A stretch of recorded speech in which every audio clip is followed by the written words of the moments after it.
दोस्तों वध किया। आगे अपन बात करें, धन्यवाद भावेश जी, बिल्कुल पालीवाल बजरंगी, बहुत बढ़िया बात है भाई दोस्त। बीड़ सुथार, अगर समझे आप कार्तिक माह के समस्त त्योहार हो चुके हैं, 30 दिन में से 13 दिन तो त्योहार मनाया जाता है कार्तिक माह में। देखो कितनी बड़ी बात है। और दोस्तों पर लाइक जरूर कर देना, सभी के सभी लाइक कर देना, बिना लाइक के मजा नहीं आता। 30 दिन में से 13 दिन त्योहार मनाया जाता है। लो साहब, मनाया तो 30 के 30 दिन जाते हैं। इधर देखिए दोस्तों, देव उठनी 11 की बात कर रहे हैं, कार्तिक शुक्ल एकादशी। देखो 11 वो अपने आप बोलता है, आप लोग दिमाग मत लगाओ, अपने आप बोलता है वो 11 है, तो 11 को आती है कार्तिक, क्योंकि माह कौन सा चल रहा है, अपना माह चल रहा है कार्तिक का। वो कह रहा है देव उठनी 11 साहब, तो अपन ने क्या देखा, देव उठनी 11 कब आती है, कार्तिक शुक्ल एकादशी को आती है। इस दिन सभी मांगलिक कार्य शुरू हो जाते हैं, ब्याह स्टार्ट हो जाते हैं छोराओ। अक्षय नवमी या आंवला नवमी की बात करें, याद रखना है सभी के सभी, ब्याह स्टार्ट हो जाते हैं। अक्षय नवमी आंवला नवमी की बात करें दोस्तों, कार्तिक शुक्ल नवमी को इसका ये मनाया जाता है और सर्वाधिक दान पुण्य किया जाता है। और आंवला की जगह आंवला कर दो, आंवला वृक्ष की पूजा होती है। आंवला वृक्ष की क्या होती है, पूजा होती है। दोस्तों सभी के सभी लाइक कर दो, धन्यवाद। योगेश यादव जी, माय डियर, मैं अलग से कार्तिक माह के मेले पढ़ाऊंगा, उसमें पुष्कर का मेला पढ़ाऊंगा। मैं पढ़ा रहा हूं ना, पहले तो त्योहार पढ़ाता हूं माह के, फिर मेले पढ़ाता हूं। तो अब त्योहार हो गए, जब मैं अभी मेले स्टार्ट कर रहा हूं कार्तिक माह के, तो अपने आप आपका पुष्कर का मेला आ जाएगा। पुष्कर का ही क्यों आएगा, कोलाय झील पर कपिल मुनि का मेला भी आएगा, टेंशन मत करो आप। बिल्कुल चाय पीजिए श्यामलाल जी, सभी के सभी लाइक कर दे। स्टार्टिंग देखे अब, अक्षय नवमी आंवला नवमी कार्तिक शुक्ल नवमी को सर्वाधिक दान पुण्य किया जाता है, आंवला वृक्ष की पूजा की जाती है। याद रखना, कार्तिक पूर्णिमा को त्रिपुरा पूर्णिमा के नाम से भी जाना जाता है, जो कि कार्तिक पूर्णिमा को ही आता है।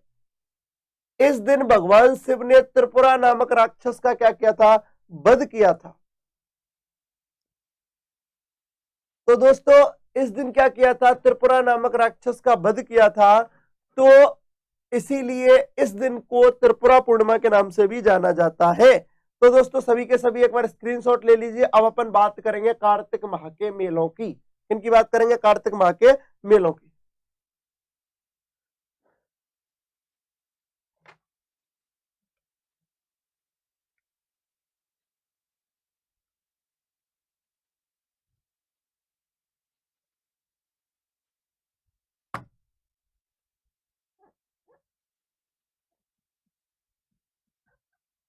कार्तिक माह के मेला के मेले, कार्तिक माह के मेलों में देखिए, सबसे पहला अन्नकूट मेला। सबसे पहला कौन सा, अन्नकूट मेला। और अन्नकूट मेला का, अन्नकूट मेले की बात करें, ये लगता है दोस्तों श्रीनाथ द्वारा राज संबंध में। अभी आप लोग पूछ रहे थे, मैं आपसे कह रहा था एक बार मेले तो आ जाने दो, सब हो जाएगा। बिल्कुल अमरीक जी, बिल्कुल बिल्कुल आता है। गुरु नानक देव जयंती कार्तिक पूर्णिमा को आती है सर। अन्नकूट मेला श्रीनाथ द्वारा राज संबंध में लगता है। और आप लोग जानते ही हो, इस दिन श्रीनाथ जी की क्या करते हैं, पूजा करते हैं। और ये दोस्तों सबसे बड़ी बात है कि ये आता कब है। जैसे कि आप लोगों ने अभी बोला था, किसी ने, भावेश जी ने शायद बोला था कि सर ये दिवाली के अगले दिन आता, तो मैंने आपको कहा था थोड़ा देर रुक जाइए आप, है ना। अच्छा श्यामलाल जी, नींद खुल गई, बहुत बढ़िया। इधर देखिए कब, तो कार्तिक, यानी कि दोस्तों दिवाली किस दिन पड़ती है, कार्तिक अमावस्या के दिन। भाई कृष्ण पक्ष में आती है अमावस्या। जब अमावस्या कृष्ण पक्ष में आती है, अमावस्या कृष्ण पक्ष में आती है, तो आप इतने समझदार हो कि कृष्ण पक्ष के बाद, क्योंकि महीने में 2 स्लॉट होते हैं, मैं कह दूं 2 पक्ष होते हैं, कृष्ण पक्ष और एक शुक्ल पक्ष। तो कृष्ण पक्ष के बाद शुक्ल पक्ष आता है, और शुक्ल पक्ष का पहला दिन बात कर रहे हैं कार्तिक शुक्ल प्रतिपदा। कार्तिक शुक्ल प्रतिपदा, कार्तिक शुक्ल प्रतिपदा। आगे अपन बात करें दोस्तों नेक्स्ट पॉइंट की, कब आया कार्तिक शुक्ल प्रतिपदा को, दूसरी बात कर लेते, लो भाई साहब, एक मेला आता है गरुड़ मेला। कौन सा मेला आता है? गरुड़ मेला आता है। और गरुड़ मेला आप लोग जानते ही हो, बंसी पहाड़पुर भरतपुर में आता है।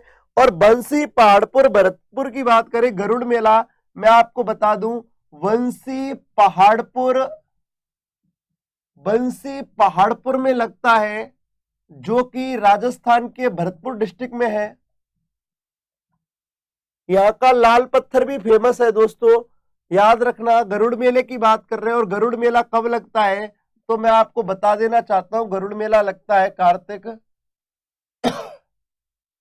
कार्तिक शुक्ल तृतीया को। कार्तिक शुक्ल तृतीया को। अन्नकूट मेला श्रीनाथ द्वारा राजसमंद में है, अच्छी तरह जानते हो। गरुड़ मेला बंसी पहाड़ पर भरतपुर में है। अन्नकूट मेला कार्तिक शुक्ल प्रतिपदा को यानी दिवाली के अगले दिन मनाया जाता है, गोवर्धन वाले दिन। और ये कब मनाया जाता है? कार्तिक शुक्ल द्वितीया को। आगे अपन बात करें, धन्यवाद श्यामलाल जी, नेक्स्ट पॉइंट की बात कर ले, चंद्रभागा मेला। लो इस दिन तो खूब मेले आएंगे। चंद्रभागा मेला। और चंद्रभागा मेला दोस्तों आप सब लोग जानते हो कहां का प्रसिद्ध है? झालरा पाटन झालावाड़ का बताने की जरूरत ही नहीं है। झालरा पाटन को घंटियों का शहर कहते हैं। क्या कहते हैं दोस्तों? घंटियों का शहर कहते हैं। चंद्रभागा मेला कब लगता है रे? चंद्रभागा जो मेला है वो लगता है कार्तिक पूर्णिमा के दिन। कार्तिक शुक्ल पूर्णिमा या कार्तिक पूर्णिमा के दिन। किस दिन लगता है दोस्तों? कार्तिक पूर्णिमा के दिन लगता है। बिल्कुल रोहित सोनगढ़ जी। चौथे पॉइंट की अपन बात कर लें दोस्तों, कपिल मुनि का मेला। कपिल मुनि का मेला। कपिल मुनि का मेला कहां पर लगता है दोस्तों? कोलायत में। और कोलायत कहां पर है दोस्तों? बीकानेर में है। और ये कब लगता है दोस्तों? कार्तिक पूर्णिमा के दिन। ये कब लगता है दोस्तों? कार्तिक पूर्णिमा के दिन लगता है। किस दिन लगता है दोस्तों? कार्तिक पूर्णिमा के दिन लगता है। आगे अपन बात करें नेक्स्ट पॉइंट की, वापस देख रहे थे आप सुनील खुराना जी, धन्यवाद। कपिल मुनि का मेला कोलायत बीकानेर में। आप अच्छी तरह जानते हो, मेरे को बताने की जरूरत नहीं है कि जो कोलायत झील है उस पर आश्रम है कपिल मुनि का। किसका आश्रम है दोस्तों? कपिल मुनि का आश्रम है कोलायत झील पर। और आप लोग जानते हो कोलायत झील पर कपिल मुनि के मेले में चारण जाति भाग नहीं लेती। क्यों नहीं लेती? वो इसलिए नहीं लेती क्योंकि कहते हैं करणी माता जो थी चारण जाति से थी। चारण जाति से स्वाप गांव जोधपुर की रहने वाली थी, जिनका बचपन का नाम रिद्धिबाई था।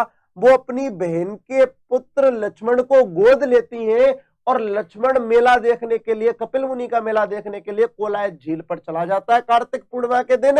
और मैं आपको बात बता दूं दोस्तों, सबसे बड़ी बात यह है कि जो कपिल मुनि है इनके मेले में जैसे लक्ष्मण जाता है तो कहते हैं कि पैर फिसलने से, कोलायत झील में गिरने से लक्ष्मण की मृत्यु हो जाती है।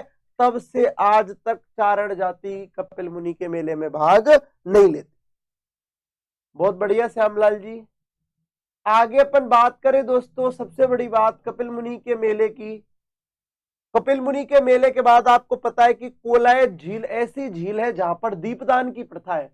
राजस्थान की दो झील है जहां पर दीपदान की प्रथा है, एक तो कोलायत झील बीकानेर, और एक दोस्तों कौन सी झील? पुष्कर झील, जो भी आपको मैं पढ़ाने वाला हूं। पुष्कर मेला कार्तिक पूर्णिमा के दिन एक अभी पढ़ाने वाला हूं दोस्तों। तो कोलायत झील और पुष्कर झील पर दीपदान की प्रथा है। तो एक बार आप इसका स्क्रीनशॉट ले लें। तो देखो दोस्तों, अन्नकूट मेला आया श्रीनाथ द्वारा राजसमंद में और कार्तिक शुक्ल प्रतिपदा को, यानी पहले दिन।